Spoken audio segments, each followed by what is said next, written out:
Cuidado. Yeah. I might get that in the recording. I remember as a teenager, well, probably about 12, 13, preteen, Tween. a teenager. My dad, well, from the time I was a little kid, Dad was always sitting on the stand, and Mom was in the seats with us. And either he was the bishop or the state president or the high counselor. This is the time when he was the high counselor, and he was going to speak in our ward, which was a unique experience. And so he said to the family, what should I do? What should I speak? And I said, well, just don't be boring. You know, you're 13. Don't bore me. He says, well, what's not boring? I said, tell stories. I love it when you tell stories. So he got up and he did. His whole talk. He told stories because we asked him to tell stories. And I thought about that afterwards, and I thought, what a Christ-like example. He told stories to me, but what he really did was teach through parable to everyone. But I felt like the most important person because he listened to what I said, and that's what the whole ward got. And then years later, in fact, it was probably only about 2 or 3 years ago, I was over at Ray's mom's. I stopped in to visit, and she plays the piano and was accompanying for a gentleman who sang. And she introduced me, and he said, Coombs, was any relation to Arthur Coombs? And I said, yes. And it turns out he served in the Dominican Republic, where Dad and Mom served as mission president. And we shook hands, said hi, and he left. Mom and I were doing whatever, and he came back, knocked on the door, and he said, I have to tell you a story about your dad. Do you have a minute? I said, sure. And he came into the house, and he said, when I was serving in the mission, I was,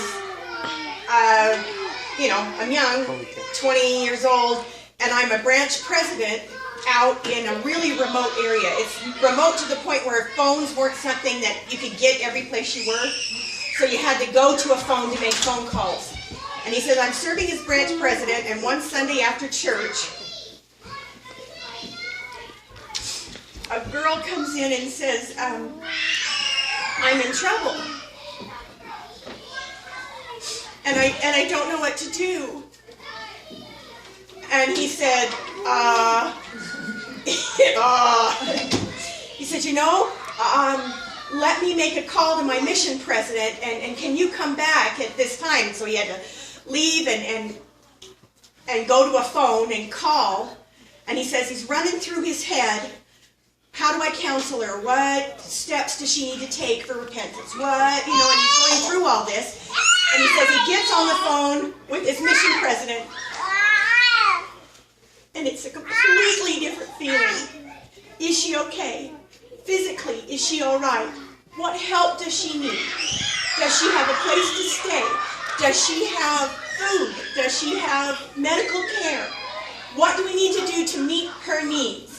And not a word about repentance or direction. And he says it was the most Christ-like attitude, the most Christ-like direction I'd ever heard. And he said, your father taught me, just like Christ would, to think of the people first. And it made me think of when Dad told stories, because I asked him to. Anyway, thanks. I think there's a couple of them that I could tell, but I think the one that really sticks in my mind is I'd been dating Linda for 3 or 4 months. It was kind of show up at dance class together, and Patty and Linda and I would hang around forever.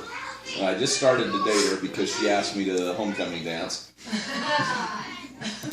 Seriously, come grab your uncle that is bothering you. I'd never met Mom and Dad, but I'd never met Dad.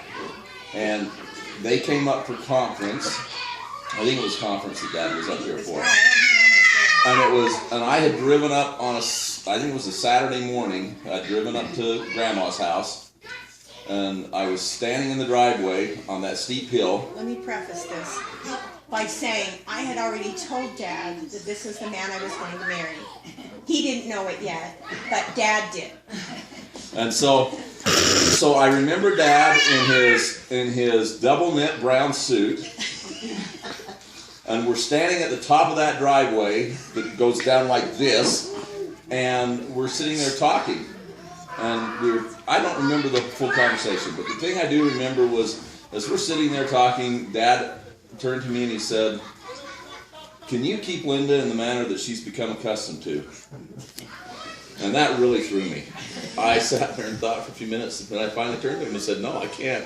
He says, "Okay, good, you have a chance then."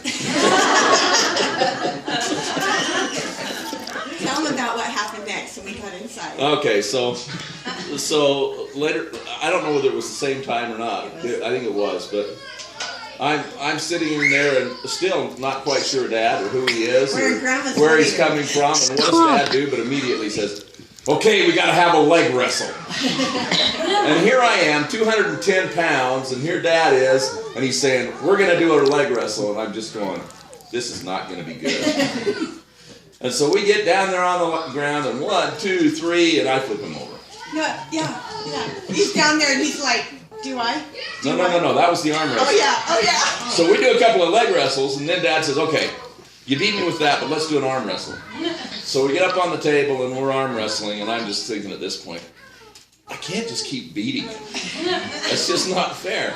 So I'm just kind of sitting there like this, you know, and then Dad turns to Linda and says, "I don't think he's really trying." And then I put him down, you know. Ray turns to me and says, "What do you think?"